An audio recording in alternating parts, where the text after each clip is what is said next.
প্রধানমন্ত্রী শেখ হাসিনার দেশে ফেরার চূড়ান্ত পরিকল্পনা হয়ে গেছে। তিনি মার্চ মাসেই ফিরবেন, তবে ডেট আর সময় এখনো ঠিক হয়নি। আমি আপনাদের আশ্বস্ত করছি তিনি মার্চেই ফিরবেন। আমি গত 7 মাস 8 মাস ধরে বলে যাচ্ছি এই একই ডেট, একই মাস, ডেট নয়, একই মাস, একই সালে একই মাস। এখন এই যে পরিকল্পনা যেটা হয়েছে সেটা হয়েছে 23 তারিখ রাতে, রবিবার দিন রাতে। আমি খবরটা আমার কানে এসেছিল, আমি 2 দিন ধরে এই খবরের পেছনে ঘুরু করছিলাম, কিন্তু খবরের আমি ভেতরের অংশটুকু কিছু জানতে পারিনি। শুধু এটা শুনেছিলাম যে প্রধানমন্ত্রীর সঙ্গে ডক্টর জয়শঙ্কর এবং অজিত দোভাল একটি মিটিং করেছেন। এখন এরকম মিটিং প্রচুর হয়, আমি বলবো না এই মিটিংটা শুধু বাংলাদেশকে নিয়েই হয় বা হয়েছে, এরা মিটিং প্রচুর হয়। সেরকম গভীর রাতে মিটিং করে এখন অনেক সিদ্ধান্ত নেওয়া হয়। অন্যান্য দেশের ক্ষেত্রে অন্যান্য ব্যবসাপত্র, হ্যান ত্যান, ইন্টারন্যাশনাল রিলেশন নিয়ে এই সমস্ত হয়। তার মধ্যে এই বাংলাদেশ প্রসঙ্গ আছে কিনা এটা আমি খবরটা পাচ্ছিলাম না, যার জন্য আমি গত 2 দিন ধরে এই খবরের পেছনে লেগেছিলাম। এবং গতকাল রাত পর্যন্ত যে খবর আমার কাছে এসে পৌঁছেছে তাতে এটা আমার কাছে পরিষ্কার হয়েছে যে উনি মার্চ মাসে ফিরছেন, 26 তারিখের আগেই ফিরছেন। শুধু ডেটটা এখনো ঠিক হয়নি। হঠাৎ এই প্ল্যানটা হলো কি করে? ওমান থেকে ডক্টর জয়শঙ্কর ফিরে এলেন। ফিরে আসার আগে বাংলাদেশের বিদেশ উপদেষ্টা যিনি আছেন তৌহিদ হোসেন, তার সঙ্গে সাইডলাইন একটা বৈঠক করলেন। বৈঠক করে একটা কড়া বার্তা দিয়ে দিলেন যে ভারতবর্ষ এই জিনিসটা চায়, এবার আপনারা সেই জিনিসটা করুন, না হলে পরে যদি সন্ত্রাসবাদকে জলভাত করে নেন তাহলে ভারতবর্ষ সেটা মেনে নেবে না। আর বাংলাদেশ ভারতবর্ষের সঙ্গে কি সম্পর্ক চায় সেই সম্পর্ক আপনাদের ঠিক করে নিতে হবে। সেই সিদ্ধান্ত আপনারা ঠিক করুন, ভারতের সঙ্গে কি সম্পর্ক আপনারা চান। তখন কিন্তু তৌহিদ হোসেন কিন্তু একেবারে ভিজে বিড়ালের মতো বসেছিলেন, তিনি কোনো কথা বলেননি। হ্যাঁ হুঁ করে বেরিয়ে গেছেন। যখন বাইরে বেরিয়েছেন তখন সবাই যখন জিজ্ঞেস করে, তিনি বলেছেন অল ইটস ওকে, সব ঠিক আছে, আর কোনো কথা নেই। দেশে ফিরে তিনি এবার বলছেন যে ভারতবর্ষকে ঠিক করতে হবে বাংলাদেশের সঙ্গে তারা কি রিলেশন চায়। বাংলাদেশ হচ্ছে এইটুকু একটা রাষ্ট্র, সেই বাংলাদেশ ভারতবর্ষকে নির্দেশ দিচ্ছে, বার্তা দিচ্ছে যে ভারতবর্ষ ঠিক করুক বাংলাদেশ বাংলাদেশ সঙ্গে তারা কি রিলেশন চায়। কি রিলেশন চায় সেইটা কিন্তু এবার বুঝে যাবে যে ভারতবর্ষ কি রিলেশন চায়। ভদ্র ভাষায় তো হবে না, ভাষাটা তো কঠিন প্রয়োগ করতে হবে।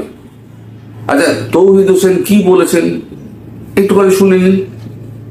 আপনাদের প্রথম জয়শঙ্করের যেটা স্টেটমেন্ট, উনি বলেছেন যে কেমন সম্পর্ক চায় বাংলাদেশ, সেটা বাংলাদেশকে সিদ্ধান্ত নিতে হবে, তাই না?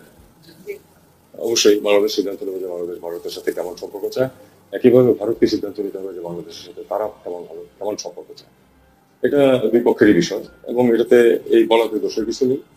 আমার তো মনে হয় যে আমাদের খুব স্পষ্ট সিদ্ধান্ত আছে ব্যাপারে যে আমরা ভারতের সাথে গুড ওয়ার্কিং রিলেশন, এই শব্দটা আমরা ব্যবহার করি, আমরা সেটা চাই, এবং on the basis of mutual respect and reciprocal interest. তার বক্তব্য শুনলেন, তিনি আরো অনেক কথা বলেছেন, আমি সেগুলো ছেড়ে দিলাম। এর মধ্যে হলো কি, অজিত দোভাল তিনি সমস্ত বর্ডার লাইনগুলো তিনি ট্রাভেল করলেন।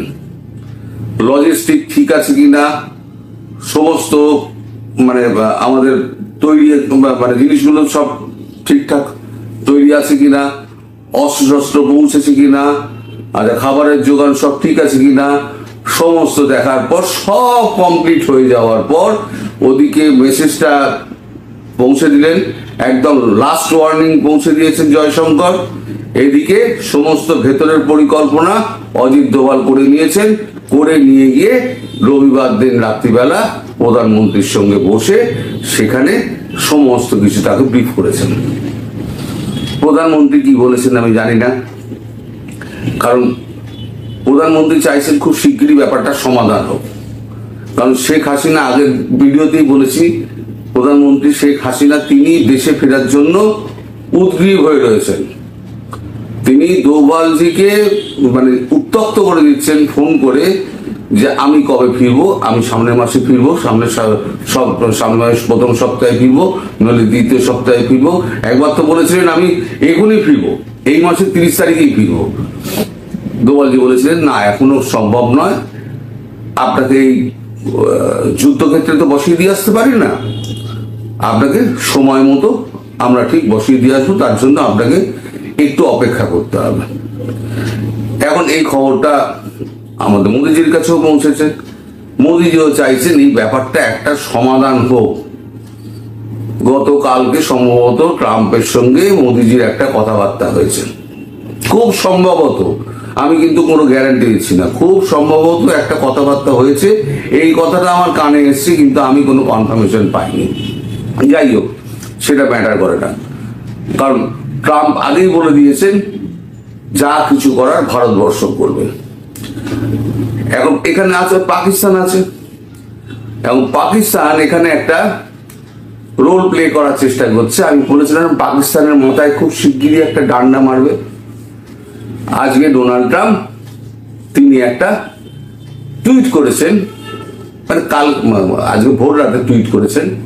সেই টুইটে উনি বলেছেন যে পাকিস্তানকে যে F-16 দেওয়া হয়েছিল, সেই F-16 কিন্তু ভারতের বিরুদ্ধে ব্যবহার করা যাবে না। নিজেদের দেশে সন্ত্রাসবাদ যেটা আছে তার জন্য ব্যবহার করো, কিন্তু ভারতবর্ষের দিকে কিন্তু সন্ত্রাসবাদের জন্য ভারতবর্ষের দিকে কিন্তু একদম ব্যবহার করতে যেও না, তাহলে কিন্তু তোমরা এগ্রিমেন্টকে উপেক্ষা করবে। ফলে একটা বার্তা কিন্তু পাকিস্তানের কাছে চলে গেল যে বাংলাদেশ নিয়ে ভারত যখন কিছু করবে, পাকিস্তান যেন ভারতের বায়ু সীমা যেন অতিক্রম না করে। যদি অতিক্রম করে তাহলে পরে ভারত কিন্তু ওদিকেও রিটালিয়েট করবে। তার জন্য কিন্তু ভারতবর্ষ ওখানেও কিন্তু একদম যথাসম্ভব সৈন্য রেখে দিয়েছে, এবং সমস্ত লজিস্টিক ওখানে তৈরি করে রেখে দিয়েছে। এখানে বাংলাদেশ আগে যেমন দুটো ফ্রন্ট ছিল, পাকিস্তান এবং চায়না, একটা ফ্রন্ট একটু কমেছে, মানে একটু থিতিয়েছে, ঠিক আছে, তারা এখন ভালো ছেলে হয়ে গেছে, কিন্তু আর একটা ফ্রন্ট দুর্ভাগ্যজনকভাবে খুলে গেছে। সেই খুলে যাওয়া বাংলাদেশ ফ্রন্টকে আবার ওখানে নতুন করে লজিস্টিক